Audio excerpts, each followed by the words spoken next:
Hey boys and girls, I'm meteorologist Steve Caparata, happy to bring back Cap's Corner Summer Camp this year, the 2021 edition. I know a lot of you might have been around for it last year. We're going to do it again this year. Today, we're starting out with an introduction to weather, so we're going to go through some of the basics, but we're going to be doing this every Monday through the summer, right on through the end of July. We'll premiere these at 10 a.m. on Monday. Hope you get to join every week, and we'll walk through some of the different topics. At the end of the presentation today, I'll show you a list of the topics we'll be covering, but excited to bring this back, and it's sponsored by our friends at HMC Generator. So let's start out with talking about what is a meteorologist. You boys and girls have probably heard me or some of the other people you watch on TV referred to as meteorologists. What is that? Well, we can do this. We can look up a definition and we get something like this. An individual with specialized education who uses scientific principles to explain, understand, observe, or forecast Earth's atmospheric phenomena and or how the atmosphere affects Earth and life on the planet. Whew. It's a lot of words, right? Well, there's a lot easier way to think about what a meteorologist is. Very simply put, a meteorologist is somebody who studies and predicts the weather. That's what I do on a daily basis. I kind of study and forecast the weather, figure out what it's going to be like in the days ahead. One of the most important things we look at on a daily basis as a meteorologist are weather maps like this one. Now, there's a number of features that show up on the map. Give me a few minutes here. I'm going to walk you through each of these, and by the time we're done, you'll have a pretty good understanding. And next time you see one of these maps pop up on the news or you see it on a website, you should know exactly what these features mean. And don't tell mom or dad, but you might even be able to teach them a little bit about what they mean by the time we're done. So one of the things we often see on our weather maps are these blue H's. What does the blue H mean? Well, that refers to high pressure. Now, when we talk about pressure in weather, what we're actually talking about is, believe it or not, the air around us has weight. So you boys and girls, if you're at home, if you have a scale, you can step on the scale and it'll give you a number. It'll tell you how much you weigh. Well, the same applies with the air around us. In weather, we have an instrument called the barometer. I'm going to show you that again at the end, but a barometer can measure how heavy or how light the air is on any given day, and that tells us a lot about what the weather is doing. So when we see a blue H or high pressure nearby, it means that the air around us is generally sinking down toward the ground. The air on that given day that's around us is generally heavier. So as we look at it on a barometer, it's going to show us that the air is heavier on that given day. So when high pressure is nearby, these are typically our nice days when we get sunshine, temperatures are pretty comfortable outside. But here's an even easier way to remember high pressure. I've been teaching kids this way for years. I like to say high pressure gives us happy weather. All right, say it along with me. High pressure gives us what? Happy weather. So when high pressure or one of these blue H's is nearby on the weather map, you'll know that the weather is generally going to be pretty nice. Now, the opposite of that is when we see a red L on the map like this. If a blue H means high pressure, what do you think a red L means? Low pressure, okay? So when we talk more about that, when we have low pressure around, the air around us is rising up into the sky. Remember, with high pressure, it's sinking. With low pressure, it's rising up into the sky. So it means the air around us is lighter when low pressure is around. So when we've got it nearby, days with low pressure typically result in clouds, can sometimes also result in rain and thunderstorms. So if you're watching from Baton Rouge or South Louisiana throughout the spring, now into the summer, boy, we've had a lot of rain, right? Well, we've often had low pressure nearby. That's been one of the main reasons. But here's the easy way to remember low pressure. I like to say low pressure gives us lousy weather. So lousy is just another word for bad. So high pressure gives us what? Happy weather, right? And then low pressure gives us what?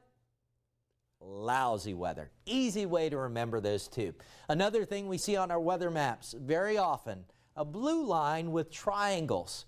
What is that? Well, it's a cold front. And the name cold front actually tells us the most important thing we need to know. When a cold front is moving through, it's going to deliver colder air to your region, your neighborhood, wherever you may be. But cold fronts often also come with clouds, rainfall, thunderstorms, and every once in a while in our part of the world, you might even get a little bit of snow or ice in the winter. It doesn't happen too often, but they sometimes can do that. One other little trick to remember about cold fronts. You see the points on the triangles? The points actually tell us which way the colder air is moving. So on this map, the cold air is moving like this, left to right or west to east if you know your directions. So there's everything you need to know about cold fronts.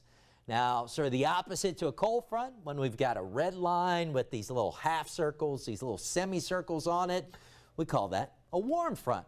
Cold front gives us colder weather. What do you think a warm front gives us? Warmer weather, right?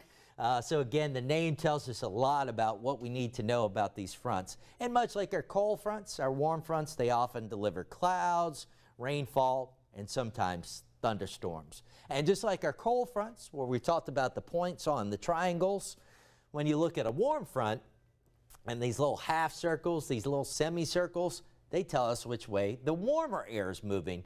So on this map, it's kind of going from the lower left to the upper right, or if you know your directions, from southwest to northeast. Warmer air moving that way. That's what you need to know about warm fronts. Now, here's one more for you to look at. What about if we've got both those blue triangles and the red circles on the same line like this? Well, that's called a stationary front. Do you guys know what the word stationary means? If you don't, it just means something that's not moving. It's kind of standing still or stuck in place. So a stationary front is one that has stopped moving.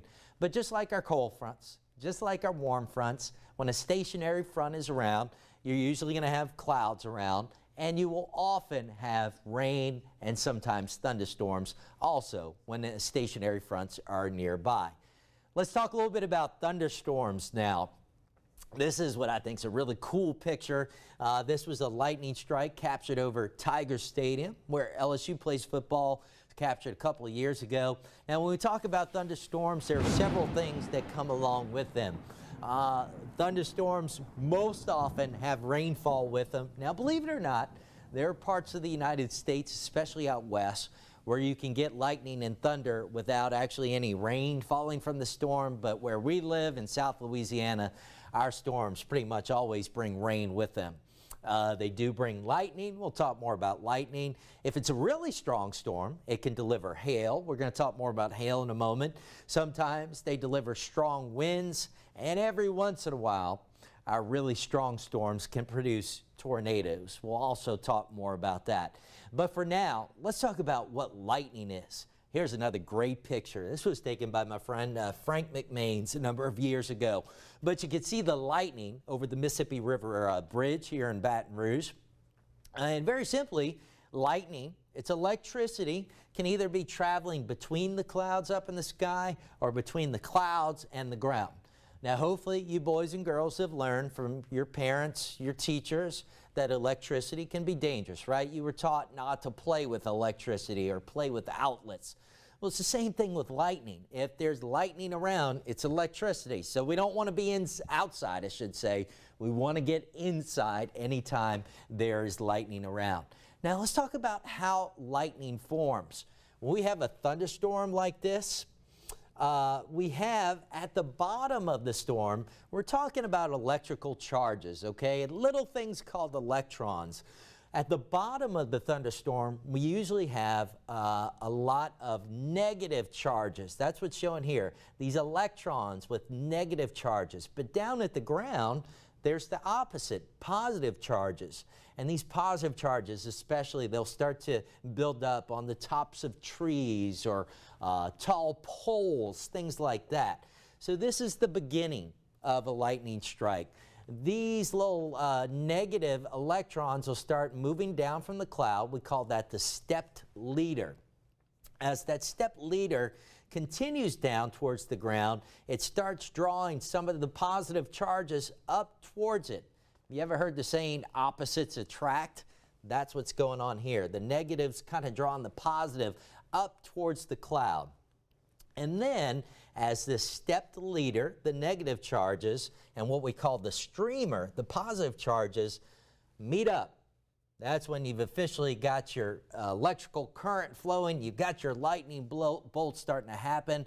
But what we actually see is what we call the return stroke of lightning. I'm going to show you an animation of that in a second. It all happens very, very fast. And sometimes you'll see that process repeat itself, so you might see a flickering of the lightning bolt. But everything I just walked you through, that all happens in less than a second. Happens very, very fast.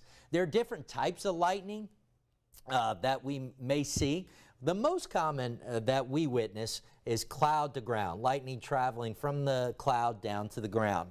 We can see lightning within the clouds. That's also very common. We can see lightning traveling from one cloud to another. That's less common.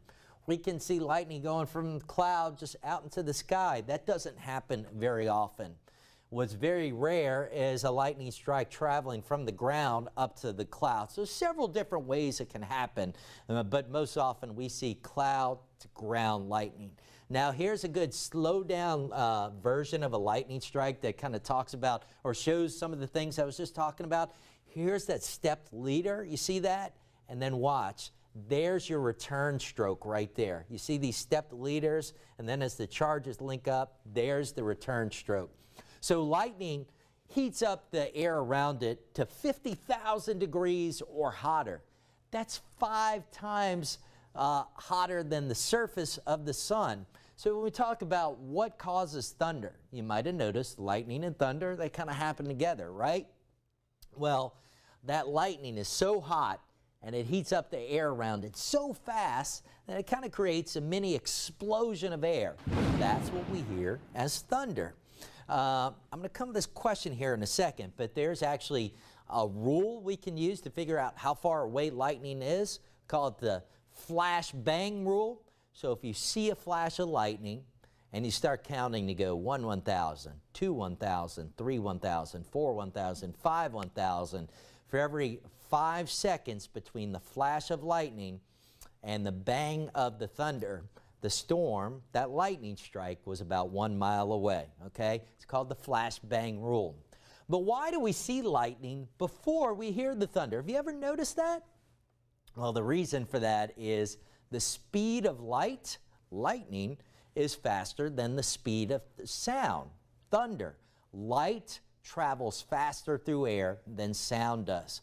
So even though the lightning and the thunder happen almost at the same exact time, light travels faster than sound, so we see the lightning before we hear the thunder. Kind of neat how that works out. All right, let's talk about hail. So we start out with a thunderstorm up here in the cloud, in the sky. Up in the clouds, there are millions of little droplets of water.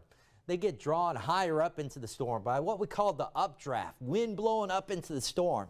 And if that updraft is strong enough, it'll carry those drops of water high enough to where they start to freeze. It gets cold, believe it or not, even within thunderstorms way up in the sky.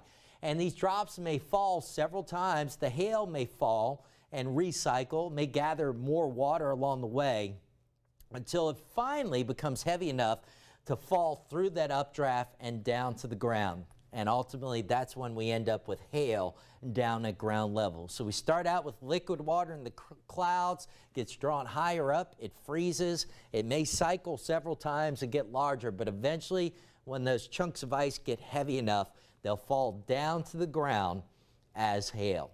Now, what about tornadoes? Now, I'm going to show you in a moment. We're going to dedicate a whole lesson to tornadoes, so just get talk about it for a second in real basic terms right now. But we will get deeper into tornadoes in another lesson. So if you want to hear more about that, make sure you join us for that one. But very simply, a tornado is air that is spinning very rapidly and is in contact with the base of the cloud and the ground. So that's important. So you see here a picture of a tornado. Now, if we could use our imagination, if we only saw a funnel like this that wasn't touching the ground, That's called a funnel cloud. That's not a tornado. It has to be in contact with the ground for it to actually qualify as a tornado. Tornadoes can be big or small. This one's kind of small, you can see in the picture. They come in all sorts of shapes and sizes. Every tornado is a bit different, but ultimately, like I said, we're going to have another lesson where I go into those a bit more, but just understand tornadoes are very dangerous, and we need to be indoors anytime a tornado might be threatening. Something else that's really important for not only the boys and girls out there, but for the moms and dads and grandparents watching today to understand is the difference between a severe weather watch and a severe weather warning. So one of the key important things meteorologists do is we issue severe weather watches and warnings. That's done by the National Weather Service, but I relay those messages. So let's understand the difference. When you hear about a severe thunderstorm or tornado watch, that means severe storms or tornadoes are possible. They're possible. Maybe not happening yet, but they're possible. Once that is upgraded or you hear of a severe thunderstorm or tornado warning, at that point, severe storms or tornadoes are actually happening or we think they're about to happen. So when you look at the distinction between a watch and a warning, the difference, a warning is more severe. That means it's absolutely time to take action and get to your safe place. All right, I want to talk about a couple of our weather tools before we wrap it up. This is Doppler radar. This is the closest one to Baton Rouge at the National Weather Service in Slidell. So you see, it kind of looks like a big giant soccer ball up on a tower. If we could look within that, what you would find is a dish that looks like this. It actually spins around within that dome, that white ball. And as it's spinning around, it's sending out radio waves. And as those radio waves travel out across the sky, if they bounce into anything, some of the energy gets bounced back to the radar. The radar's then able to do a little bit of math and figure out A, how far away the rain or precipitation is, B, how strong it may be. And then there are other things Doppler radar can show us, like the winds, how fast they're blowing, are they rotating within a storm, might we have a tornado.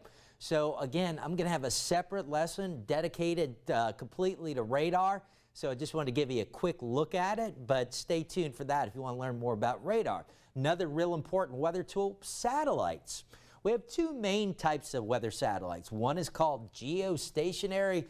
Boy, that's a big word, right? What does that mean? Well, if you look at our little animation here, geostationary means the satellite out in space is rotating around Earth at the same speed that Earth rotates. So it's staying over the same point on Earth at all times. Why is that important? Well, as it kind of takes pictures of the clouds from up above, we can then, if it's staying over the same place, we can string several pictures together and make a movie or an animation, and we can see how the clouds and how weather systems are moving. So that's geostationary. These are 22,000 miles up above us. They are way up there. Now, the other main type of satellite we use is called polar orbiting. These actually orbit over the poles, the North and South Pole. So they're not over the same point on Earth at all times. So we can't really string them together and make a movie like we can with our geostationary. But these fly much closer to the Earth and sometimes can give us a little more detail than the geostationary images do. There are other advantages. I'm also going to have a separate lesson on satellites, so make sure you stay tuned for that. Here's an example of a satellite image. This is Hurricane Laura from last year. You may remember, really hit southwest Louisiana hard. This is what we call a visible satellite image. A visible satellite image is one that relies on reflected sunlight. So in other words, the way we can see the clouds here is because we've got sunlight reflected off the clouds. So that means with visible satellite, we can't use it at nighttime because we don't have that sunlight to see the clouds. So visible satellites are only available to us during the day. All right, before we wrap up, I wanted to give you guys a quick look at least 4 important weather instruments we use. There is an anemometer. Now these are what we use to measure wind speed. So you can see here, it's often 3 or 4 little cups mounted on a pole, and as the wind blows, causes it to spin. So the faster it spins, the faster the wind speed. A thermometer tells us what? You guys know this, right? Temperature. So just like you might use a thermometer to get your temperature if you think you're sick, it's a slightly different kind of thermometer, but we use thermometers to give us the temperature and weather. Rain gauges. This is an example what one might look like. So rain gauges help us measure how much rain. And then I told you I would mention a barometer.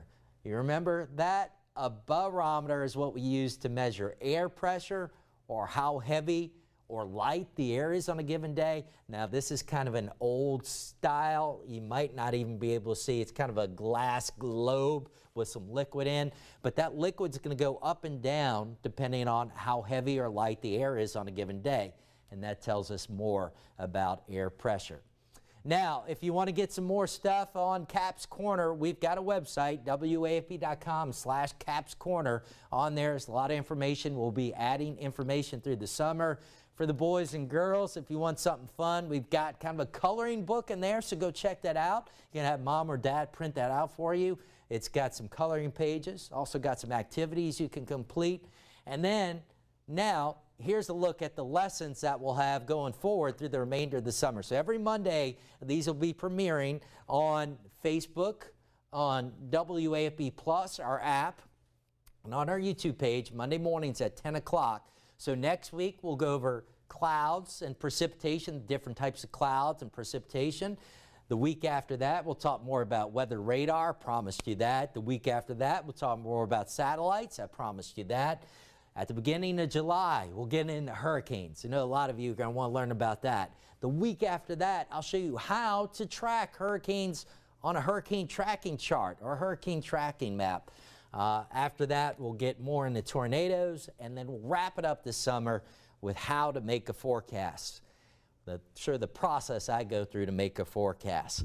So with that, that's everything I had today to kind of introduce you boys and girls to weather and some of the basics. I hope you're able to learn a little bit. And now I'm going to take your questions. So if you're watching on my Facebook page or on YouTube, put your questions in the comments or have mom and dad do it, and we'll try to answer some of those questions for you. Also, if you go to the Cap's Corner website, I've got some worksheets you can do that are tied into what we went over today. So again, hope you learned a little bit, and now let's see what questions you boys and girls have for me. Hey boys and girls, welcome back. I've moved over into the Alert Center now, and so hopefully if you guys have some questions, happy to take them for you now. As I just said, again, pop them in the comments, Facebook, and on YouTube. We can do that as well. Give you a preview of what's coming up next week. So next Monday at 10 o'clock, we'll be talking about the different types of clouds. We're going to talk about the different types of precipitation. What's precipitation? Well, we're just talking about rain, snow, sleet, hail. We'll talk about how all of those form and what the differences are. And the teachers and the moms and dads might appreciate, we'll spend a little more time going through what we call the water cycle. The water cycle is really important, not just in weather, but just in how our planet operates. That's going to be one of the main topics we'll go over next week. We're going to be doing this throughout the summer, so looking forward to it. All right, let me take a peek down, see if we have any questions rolling in just yet. So give me just a second. Not much rolling in, which is a good thing. Hopefully I answered some of your questions. We've got this up on a couple of pages, so I'm just going to peek over. I see Wendy says, glad you mentioned the flashbang rule. My husband and I were debating last week whether it's 1 second or 5 per mile. So yeah, so kids of all ages can learn through these lessons, hopefully, not just for the little ones. Now for the little ones especially, if you go to the website I mentioned, wafb.com/Cap's Corner, we now have 3 worksheets that are published that go along with today's lesson.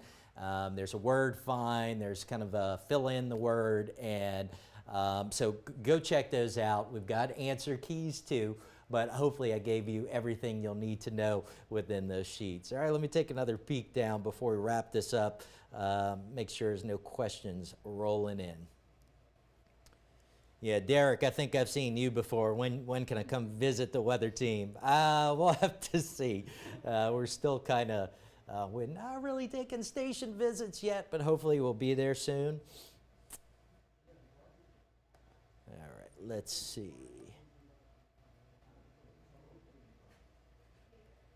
Okay, Simon's asking, I think, what is the European model? So we'll get into one of the later lessons. In fact, I think that's going to be the last one I do, where I talk about exactly how we make a forecast. But since you asked that question, Simon, we use a number of weather models to help us make a forecast. What's a weather model? Well, pretty simply, here's what we do. So we take current weather information. We've got weather stations all over the planet. They measure temperature, humidity, wind speeds, things like that. We take in all these current weather observations, these current weather readings all over the globe, and then we put those into these computer models. Now, these computer models, what they do is a whole lot of math.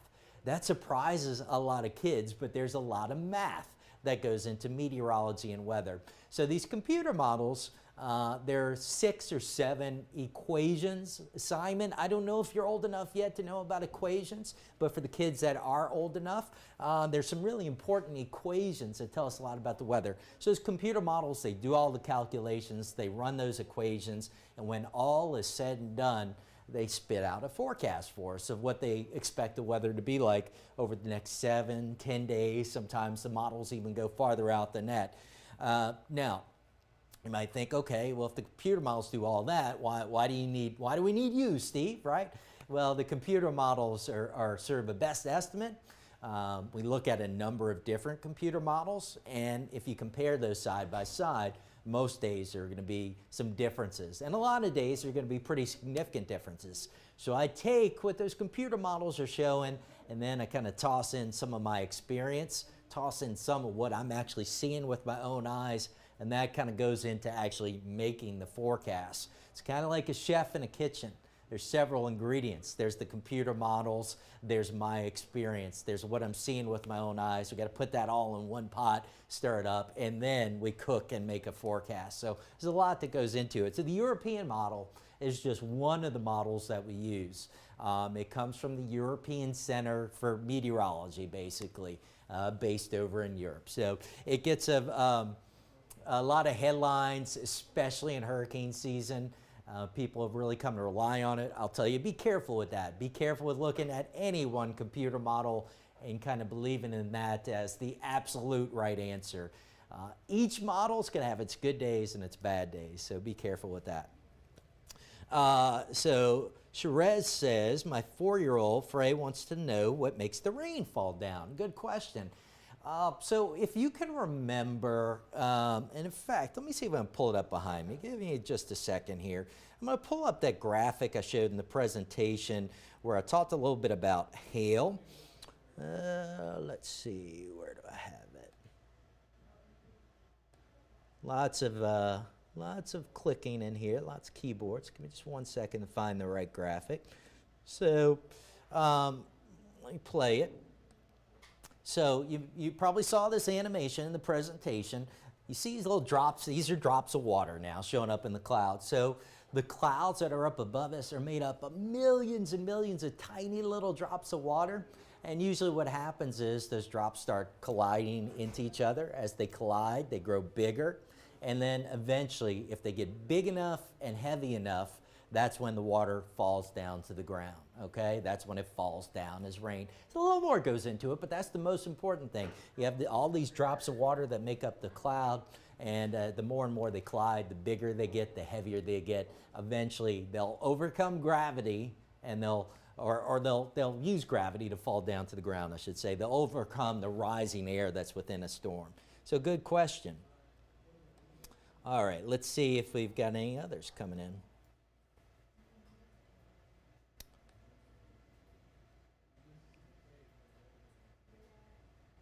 Right. Yeah, thanks everybody that's watching. Ann, I see you in there, and Jimmy, and okay, Jimmy's asking, when are these live videos scheduled? So Jimmy, we'll do this every Monday through the end of July, and in fact, I can Let me see if I've got that schedule. Give me just a second here too. But we've got these scheduled every Monday through the end of July. Let me see if I've got the schedule handy here. Bear with me one second. I don't have it on this computer, sorry. But bottom line is, today was the first. We're going to do these for 8 weeks straight on Mondays. The lesson will start at 10 o'clock. I'm aiming to keep these around 20 minutes, keep the lesson itself around 20 minutes, and then at the end, so roughly around 10-20 each week, give or take a couple of minutes. Like today, I think it went about 22 minutes, and give or take, we'll take questions live at the end. So it's going to be every week, beginning today, for the next 8 weeks. And within the lesson, you probably saw I posted the schedule of what we'll be doing. So you can look for that throughout the summer. And then if you don't get to catch these live, they will be saved on YouTube. They'll be saved in our WAFB Plus app, which is if you have a Roku, an Apple TV, a Fire Stick, something like that, you install the WAFB Plus app. They'll be in there. You can go watch it whenever you want. They'll have their own separate little place in there. They're going to be on our website on that page, wafb.com/capscorner. You can watch them there as well. So if you don't get to catch them live, you can certainly watch them after the fact. The advantage to live is if you want to ask the questions, we'll be taking the questions live at the end each week. All right, let's see what else we've got.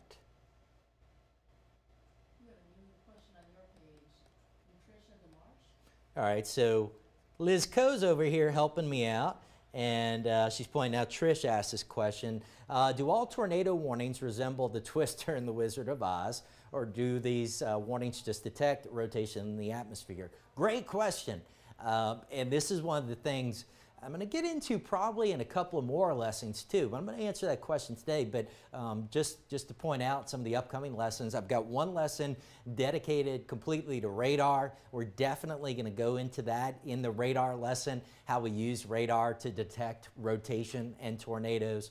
And we also have a lesson dedicated to tornadoes, so I'll get into it in that one too. But since you asked the question today, tornado warnings can really come about two ways. Number one is if somebody eyes on the ground, sees a tornado, relays that report, we get the warning out. Hopefully, most of the time though, a warning is actually issued before a tornado is on the ground because we got the technology to help us do that. So what we do is the Doppler radar that I kind of briefly mentioned, it can detect rotation or spin within a storm, and if that spin looks like it's strong enough, at that point, the National Weather Service will issue a tornado warning. But no, they're not going to all be Wizard of Oz type things. And oftentimes, you're going to get a tornado warning and nothing touches down. We'd rather be err on the side of caution though, right? And issue a warning if there's some potential than not have a warning and have something touch down. So good question. But again, make sure you check out both of those lessons. We'll get more into that process too. But good one. Trish also asked, can tornadoes form when it's cold outside? They can. You know, it's probably, it's definitely more likely when it's a little warmer outside. You know, things really get volatile, or tornadoes happen more, at least on a national scale, in the spring, and kind of a secondary peak in the fall in many areas. That's when we kind of get a clash of cold air and warm air, and our cold fronts are moving south. It's often that clash of cold air and warm air that leads to our strong storms that eventually allow tornadoes to develop. But they can form when the weather is cold or coolish. When it gets real cold, you're not going to get tornadoes, but you can still get them when the weather is kind of cool outside. All right, just checking in, see if there's anything else.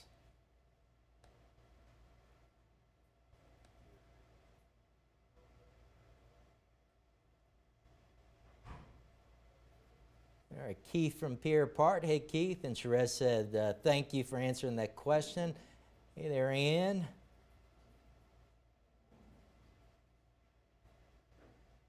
All right, let's see. that may be it for the questions.